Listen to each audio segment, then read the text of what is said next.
বন্ধুরা, তোমাদের মাঝে আজকে আরেকটা নতুন রেসিপি নিয়ে আসলাম।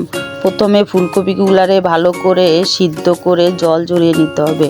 তারপরে একটা বাটিতে কিছুটা চালের গুঁড়ো, কিছুটা কর্নফ্লাওয়ার, কিছুটা হলুদের গুঁড়ো, লঙ্কার গুঁড়ো, কিছুটা গোলমরিচের গুঁড়ো, কিছুটা চাট মশলা, কিছুটা লাল মরিচের গুঁড়ো, কিছুটা লবণ পরিমাণ মতন দিয়ে সুন্দর করে মিক্সড করে জল দিয়ে সুন্দর করে এইভাবে নেড়ে চেড়ে একটা এরকম ব্যাটার তৈরি করে নিতে হবে।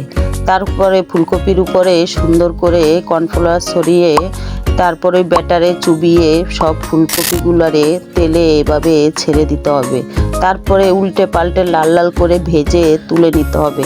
দেখো বন্ধুরা, কতটা সুন্দর লাগছে দেখতে। দেখো বন্ধুরা, তোমাদের জন্য আজকে আরেকটা নতুন রেসিপি নিয়ে আসলাম। তোমাদের জন্য ফুলকপির পকোড়া নিয়ে আসলাম। কত সুন্দর হয়েছে দেখো, যেমন দেখতে তেমন খেতেও সুন্দর। তোমরা এভাবে বাড়িতে বানিয়ে খেতে পারো। বন্ধুরা, তোমাদের জন্য কত সুন্দর সুন্দর ভিডিও নিয়ে আসি আমি প্রতিদিন, কিন্তু তোমরা লাইক কমেন্ট শেয়ার করছো না।